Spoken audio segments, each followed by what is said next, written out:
Hi everyone, we are here tonight with Janice Turner talking about how she became a board game designer. Now Janice is a project manager and a product manager working with hardware and software, and we've actually known each other for quite a while. We used to work together back in the days when I was techie as well, so it's quite exciting to reconnect with her. And I think actually we reconnected because you messaged me and said, oh, you're into games, here's my latest board game, which was the first one you came up with, so that was quite exciting as well. But it's lovely to have her here and talk through just how she has gone from or got into board game design, and the fact that she is now in the process of working with a husband to release their third board game through Kickstarter, and we're going to explore that a little bit as well. So welcome, Janice, it's lovely to have you here.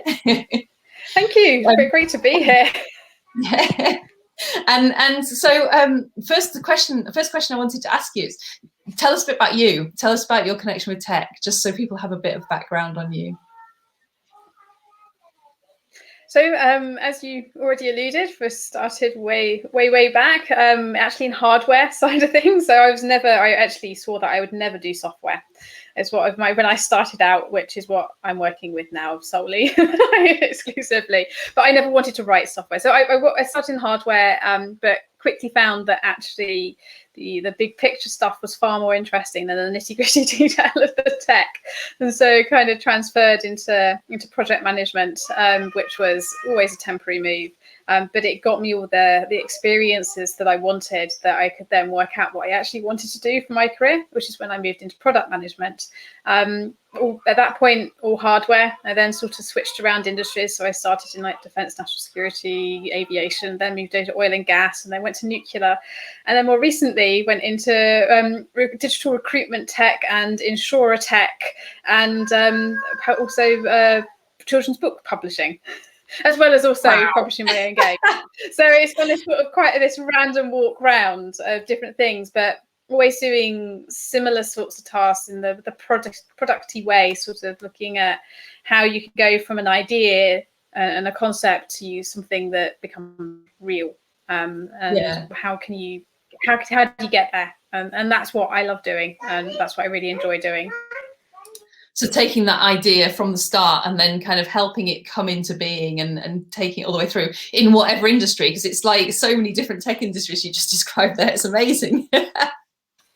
I'm completely industry agnostic. There's like a few that I would not want to work in, but other than that, it's pretty much fair game. I mean, I originally thought that I wouldn't want to work in fintech, but I'm currently doing insurer tech, and the recruitment has loads of payment stuff in it, and it's absolutely fine actually. It's not a problem at all. It's more about the puzzle and fitting all the pieces together to get that puzzle to work.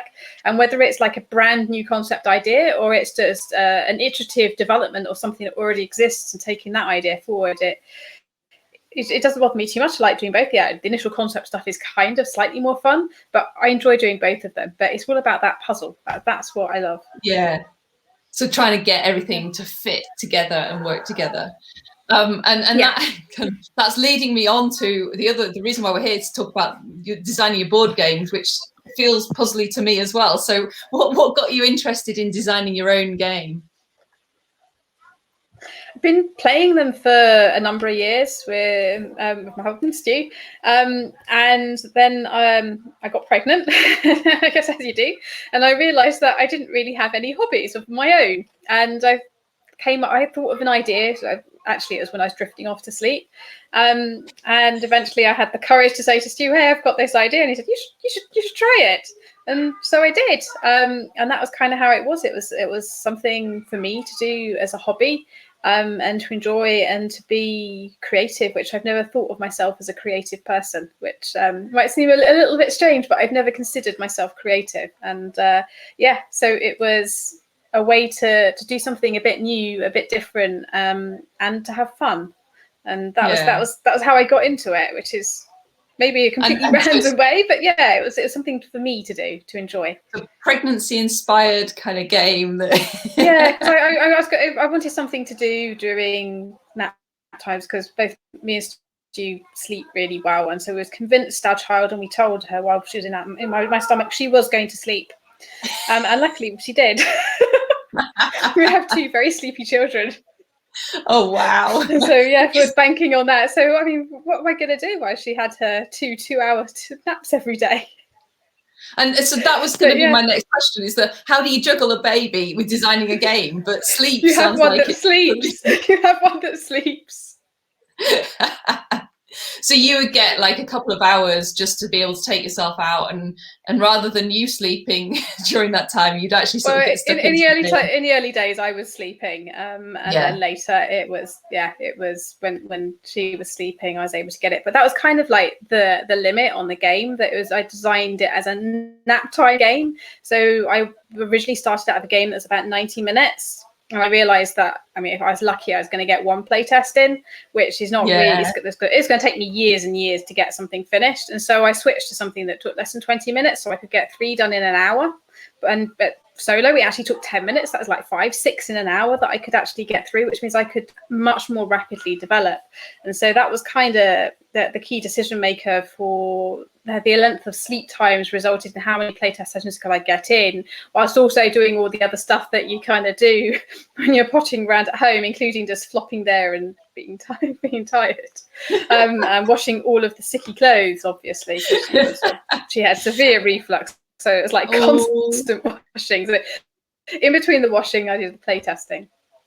And it's that thing. So I know when I've done game jams and stuff, one of the things they try and do is they say, give yourself some constraints. And so that constraint of, right, I've got to be able to play through it in 20 minutes. Well, that's a really useful thing to just give us a bit of info for the game design, doesn't it? It's kind of a useful bit.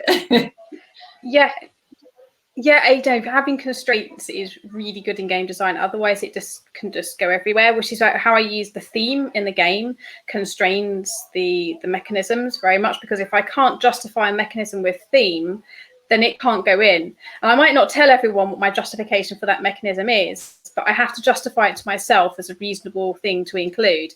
And then that limits the scope, and it stops me just adding things just to try and fix something, or just adding something because I thought it was a good idea. I have to have a reason. It has to be thematic because we want it to be intuitive.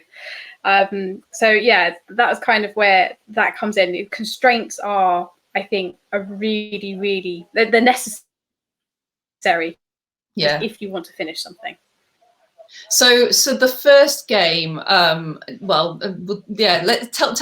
us about the first game first. I haven't got a specific question about that, but tell us about assembly, because it just helps us illustrate what you were saying with mechanics, and what was the theme around assembly. So assembly, the initial idea came from my experience of working with UK MOD. So the fact that in like the Abbey Wood, they move every 2 years, you get a new person responsible. And I was at the time talking to people that build ships, and they was telling me how expensive it was to build ships because the requirements changed every 2 years, because a new person came in and not only had things advanced, but they wanted to make their stamp on it. And so the game was actually designed around this constantly changing set of requirements that were going on in project management. But I realized that to the vast majority of the population, that would be really dull. But there was also people that would love that idea. But that's what it's based on, is like you go through 3 rounds in it, and each time you go through the deck, so you go through the deck 3 times, so you shuffle your cards up, you lay them out, which give you your initial requirements. You get to the end of the deck, and then you shuffle all your requirements up that you haven't already done, because if you've already done your requirement, you can't really, well, you could undo it, but I'm assuming that you're not going to spend all that money to undo it. So anything that's been really done and locked in couldn't be changed. And then you go through the deck again and you shuffle it up and it's been changed again. So that's what it's simulating. It's simulation requirements change in the project management scenario. But when I realized that was pretty dull, then we loved sci-fi, so we came up with a space escape theme, that you're on a space station and trying to escape from it by building your own spaceship, but the AI keeps changing where things have to go in order to prevent you from escaping, so you have to adapt to change. But it's essentially the same thing, but it's just got a slightly space theme from it. And funnily enough, it's about a deadly virus that has killed everyone on the set. And this was a couple of years ago, but it became quite apt in recent times, and I think it boosted sales as a result. So we can't quite build something to escape yet, but yeah. And I played it and I didn't realize the connection to project management, but as soon as you said it, it was like, oh yeah, I get it completely. I can see how that, yeah, you need to get your requirements, you get your stuff locked down, but then suddenly someone comes along and changes it all and you're kind of going, well, where am I going with this? Exactly. You're still left with what you already had, but everything else has changed. Yeah. And sometimes, if you're lucky, things don't change, which is kind of that we've got that randomness in there. But, yeah. No, that's cool. So what did you have to, in order to be successful with your game, with that first game, what did you have to learn? I think the key thing is about understanding community. Is one of the things.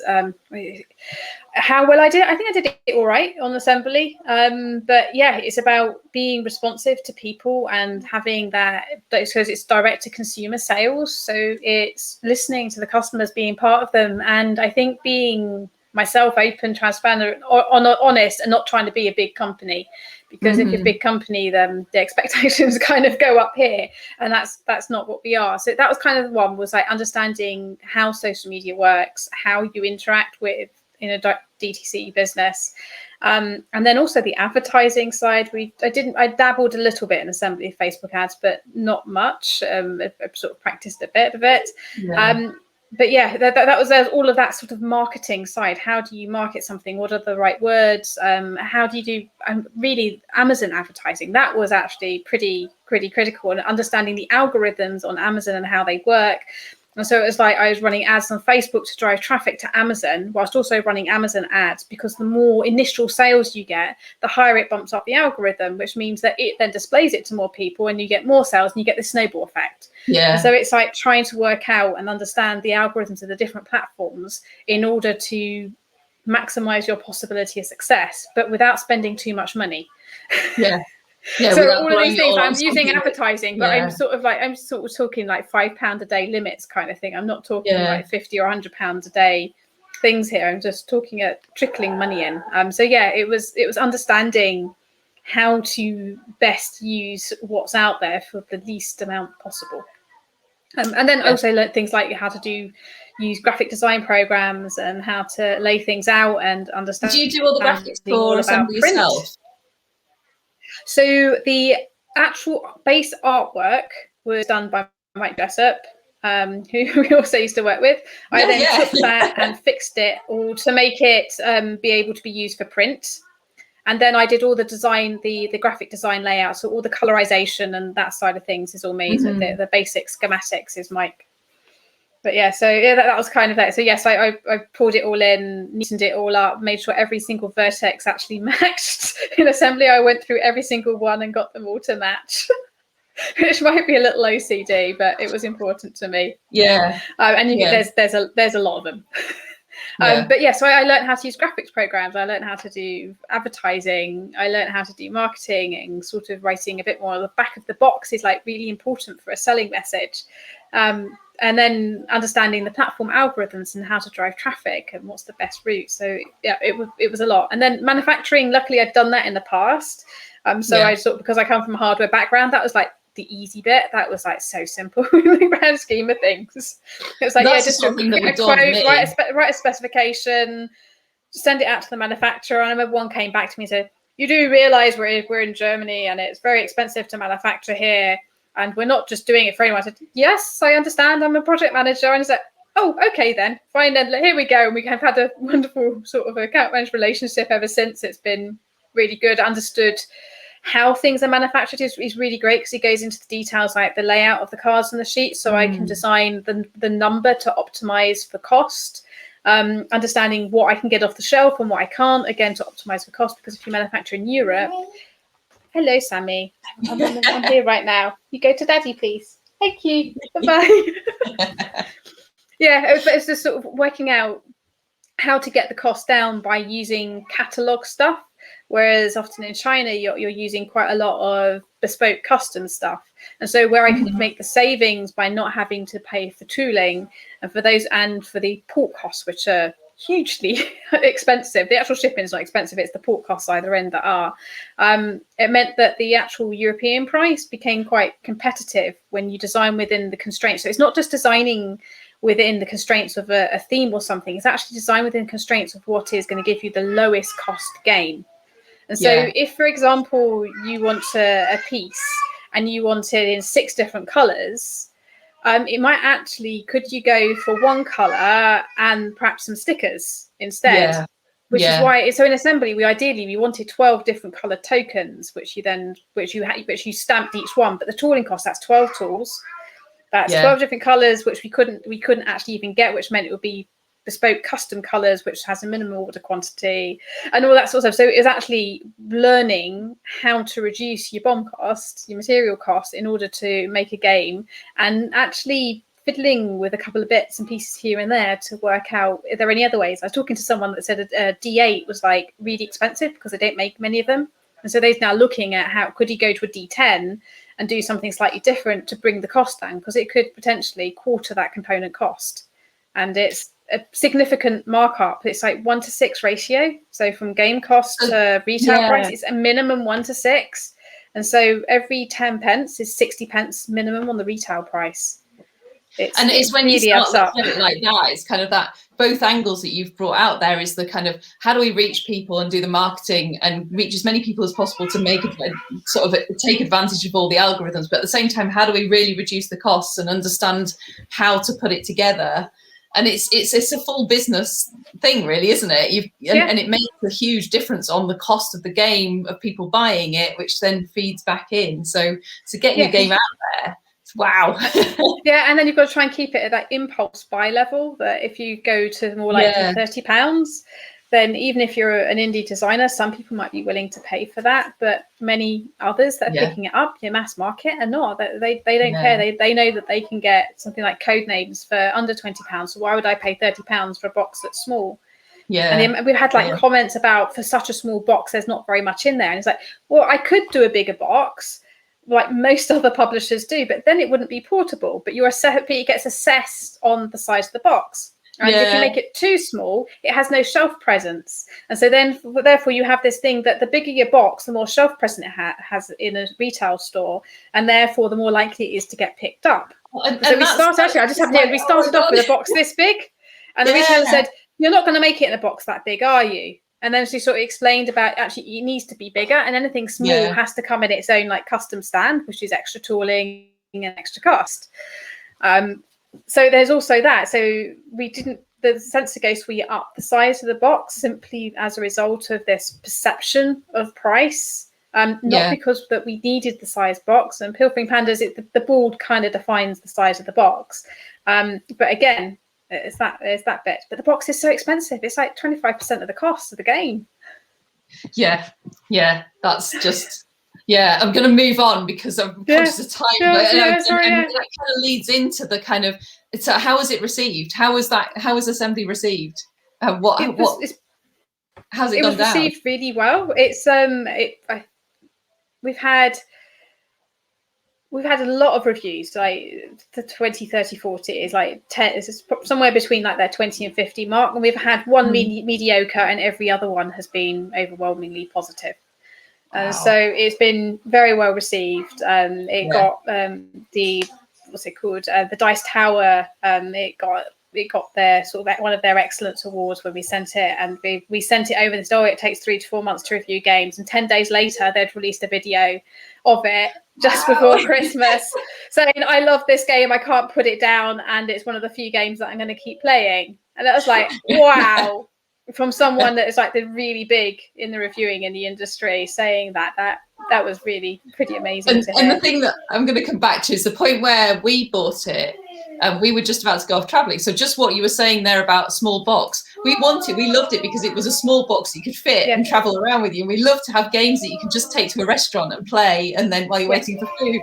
And that's really interesting that they kind of, there's that push, but we loved it. We played it a lot while we were traveling and just kind of pulled it out and had a go. I just remember being sat in an airport, in a hotel at Heathrow, kind of drinking drinks and playing it. It was great fun. That was the thing. We wanted it to be portable, and that was kind of one of our primary objectives to doing it. It kind of shoots us up a bit in the foot in terms of perception, but I don't regret it. But we have gone up just one box size for future games simply because of the negative perception we get as a result of box size, which is totally ridiculous, but unfortunately is a reality.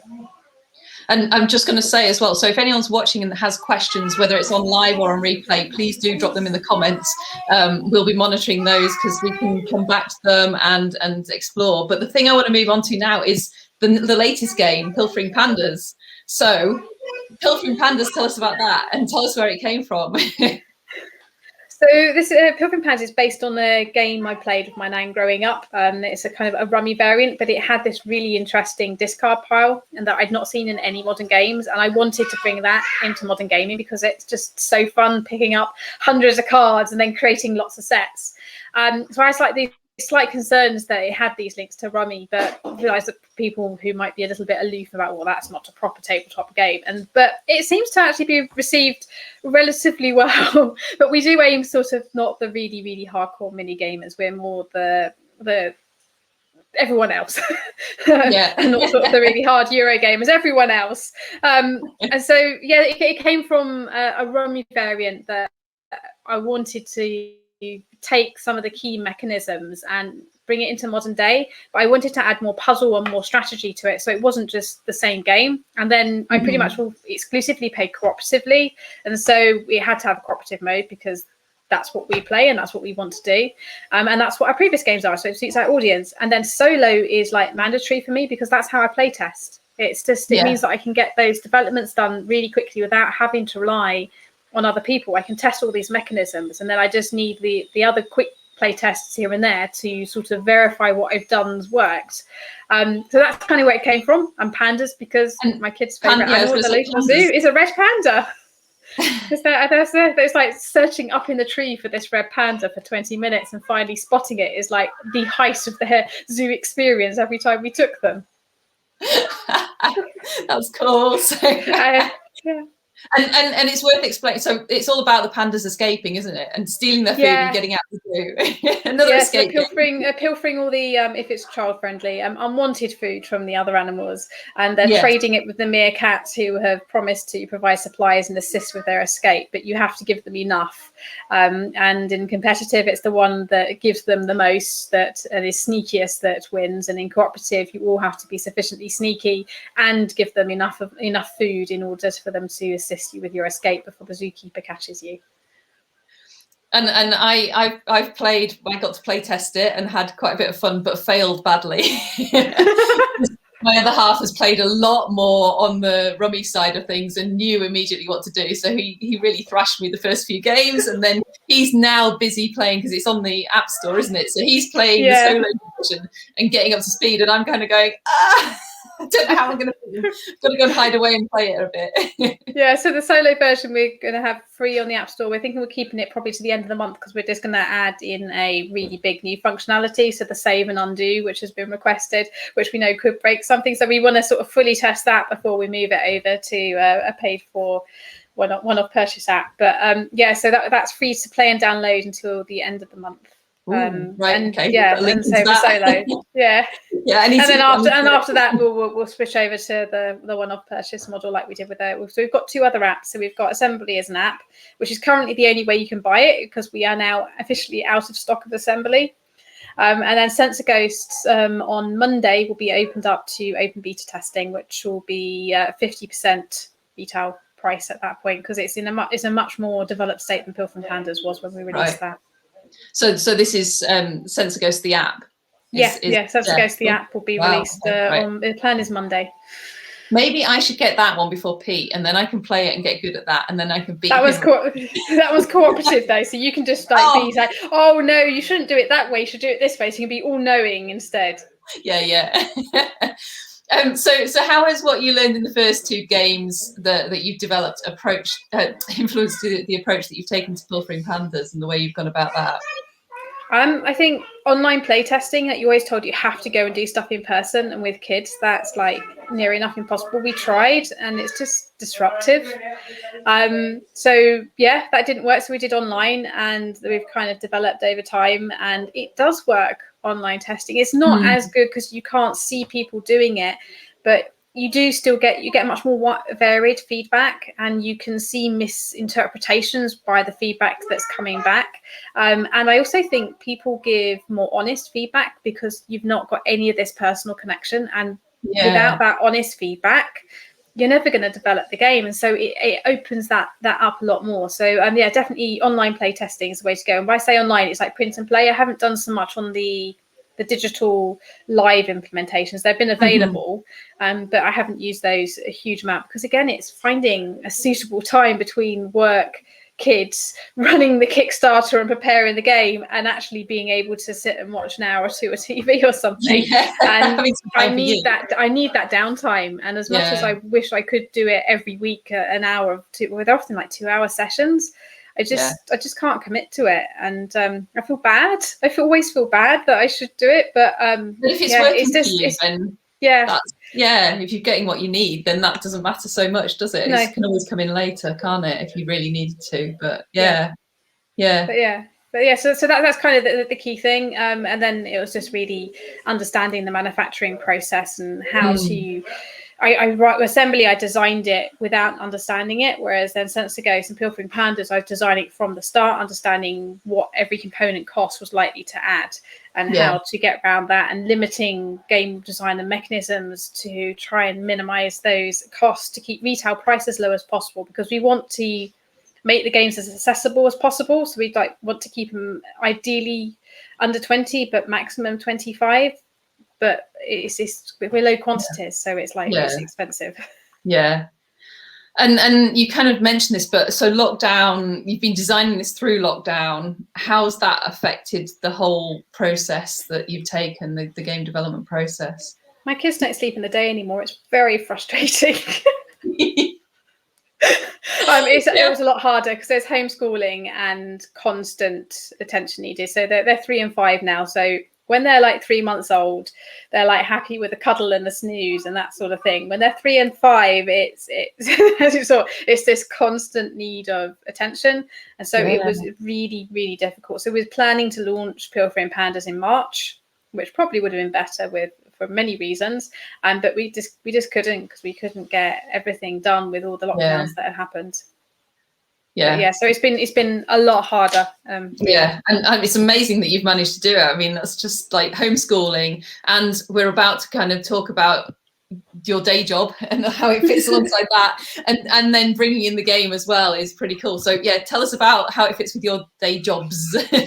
So at the moment I'm freelancing with 3 pre-seed startups or early seed, so really early stage. They're 2 as digital tech, and then the other one is looking to doing a child's book subscription service. So there's wanting to take my experience with Kickstarter and manufacturing and logistics and all that side of things into what he's doing.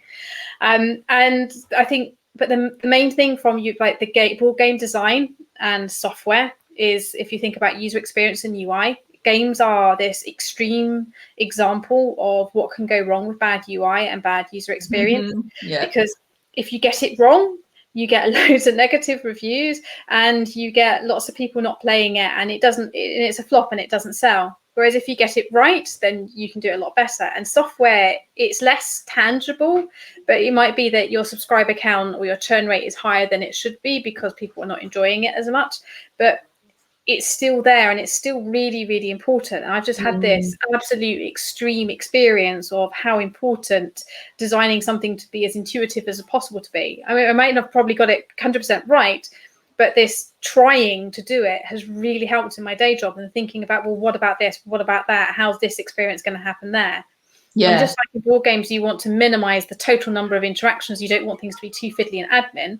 The same in the UI design. You don't want to have to click 3 or 4 times to get to the thing that they want to do. You want them to get, if it's a high frequency thing, you do it very, very quickly and easily. And so this sort of completely zero previous experience or training or anything in user experience and UI design, board game has provided me a wealth of experience of that I can transfer straight over to software. Yeah, that's amazing. Yeah, and it's such a good teacher, isn't it, when you've actually got people in the loop who are giving you feedback, who are saying, and just really, and you're the one in the loop to start with, sort of understanding how is this going to affect me, but then actually getting out and getting that feedback from people. and realizing that your preconceptions were completely wrong. Yeah.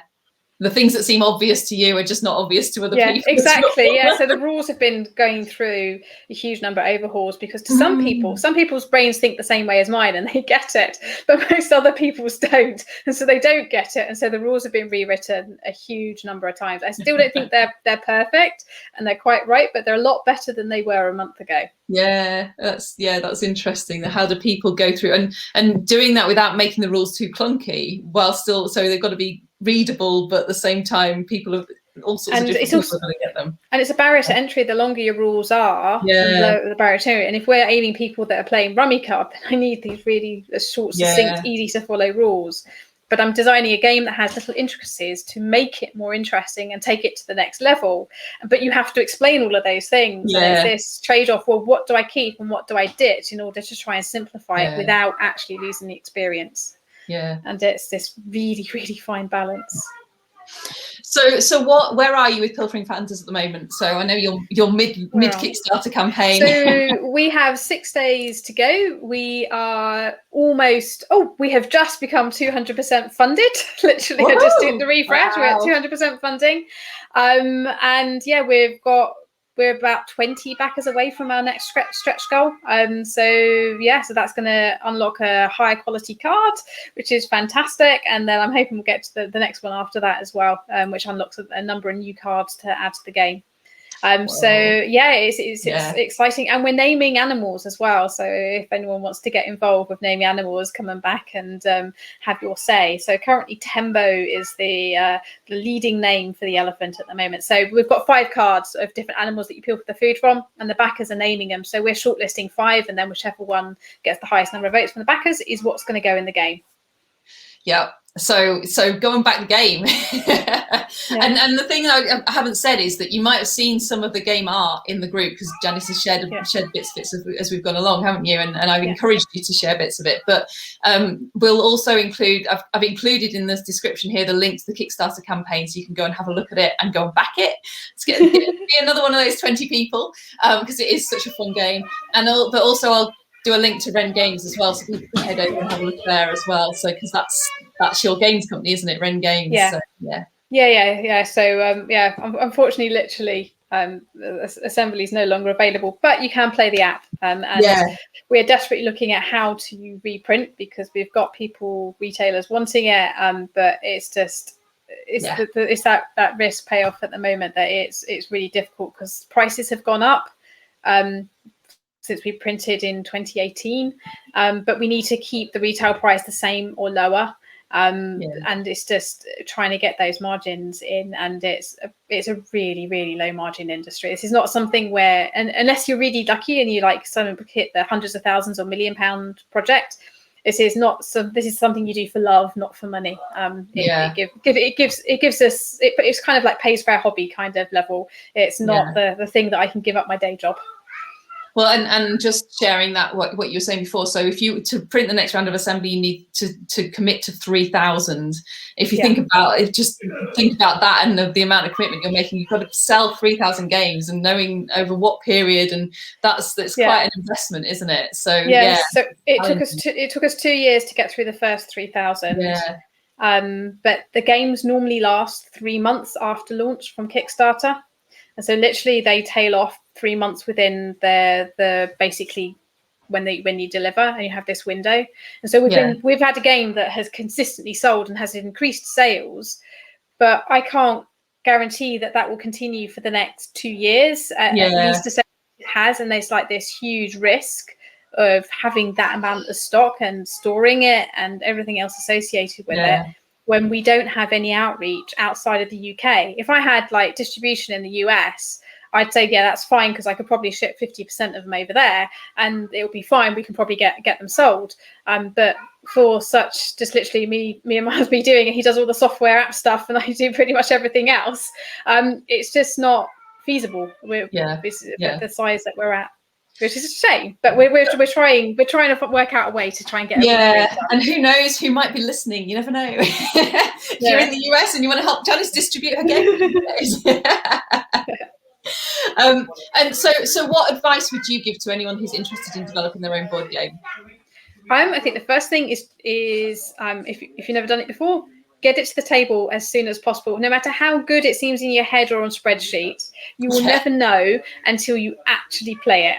And so literally, if you can, do it the same day. So you can get blank cards off at eBay. You can get like 1,000 of them for 15 quid. Buy them, scribble on them with markers, and try it. That is like the number one piece of advice. Second one, I think as mentioned earlier, give yourself some constraints. Otherwise, you're going to just go all over the place. And if it's theme's a really good way to do those constraints. And you can question everything. Why am I doing this? What's that doing there? And it makes you reassess every decision you make. So those are my two bits, is that try it. Really, really don't just keep it in your head. Do not just do spreadsheets. You have to get it on the table and try it really quickly. Otherwise, you could waste months of time. Yeah. And having tried a little bit myself and got to the point of playtesting and going, I don't know what's going on here, and then putting it to one side. I can see how that works. It felt great in my head, and then it was like, that doesn't quite fit, and then I lost a bit of interest. But I have got it there ready to go back to. So who knows? Maybe I'll have a game. Try, And actually, that's the other one, is sleep on it. If something doesn't work, don't be scared to sleep on it, or give it a week or a few weeks, or try a different idea out in between. So I've got a number of shelved ideas that I may or may not go back to. But when one feels like it works, then I run with it. Yeah. That's the thing. So that's the other one. Don't be afraid to give up and try something new. Yeah. You don't have to make that one work. And so, just coming to the end, and as I said, if anyone wants to ask questions, please do, not just live, but also in the background. Come in, drop some comments in, questions in. Janice is in the group, and we'll respond to them as well. And so, how can people find out more about Pilfering Pandas and connect with you? What's the best way for them to go to? So if you want to look at find out more about Pilfering Pandas, go to Kickstarter, either follow the link or just type in Pilfering Pandas Kickstarter in Google, or directly on the website, and that should pull it up. I don't think many other games. That's something else I learned. Don't name a game that's similar to anything else. Type assembly into Amazon and you get all sorts of junk. That's the other thing I learned. Name your stuff very carefully so that it's unique. Definitely, you can go to there. If you want to find me on Twitter, is probably my most the social media I use most. And if you want to look at me, then it's at DRAVVIN at Dravin, or you can go to @Rain Games. But I hate doing social media, so I've kind of farmed that out to someone else. So you won't necessarily get me on that one. So that's the one thing that this time we've changed, is we've got someone else to help us with social media, because I can't work. You have to do something on a schedule on social media. So I say something when I've got something to say. I say something when I've got something to say. I don't want to have to do something at Tuesday at 12 o'clock. But so Twitter, if you want to find me, that's where I do my design stuff and put it out, and I normally retweet it from the Rain Games account, but my primary interactions is on the Dravin Twitter account. We'll put a link as well. And we've got a Facebook group. We've got a Rain Games Facebook group, which you're welcome to join as well. Let me. I'll put a link to both of those in the description after this, and then people can find you there and go and check out the game. And if you like Rummy at all, then this is definitely kind of Rummy extended. Card game, lots of strategy, and I think that's the thing that got into my head. It's like, oh, okay, I've got to think about this, and this is it's good fun. It's quite addictive. So rather than just everything being a unique set, what you play this turn will impact what you do next turn. It's just shoot and hope for the best kind of thing. It's very much, you have to plan out a strategy going forward, otherwise you'll end up potentially not doing very well. Getting caught by the zookeeper. Or being completely trashed by the other player in competitive. So thank you very much. I don't think we've got any questions come through here, but as I said, if you've got questions, please drop them in. Thank you so much, Janice, for coming in and telling us about the game, and definitely go and check it out, and check out Assembly and the stuff. So Sensor Ghost as well is the other one we haven't talked about so much. You just said that's going to be, the app's going to be on there and up there, so we'll find a way to do that as well. So the tabletop game is still available, because that came out more recently. I can't remember, about a year or two ago. It went out to retail probably about 18 months ago. And then we're going to release the app. Plan is on Monday. So that we'll be putting that in our Facebook group, and it will go out on Twitter as well. So to how to do it. So if you're interested in that, just make sure. Probably the Facebook group would be the best one to make sure you don't miss it. Cool. Or join our newsletter. Yeah. Yeah. So thank you so much for coming in, Janice. It's been brilliant, and it's lovely to catch up as well. It's made us catch up after a while. Yeah, it's been good. It's been nice. Yeah. Finally saying hi again. Yeah. And we will see everyone around in the group. So thank you very much. Thank you.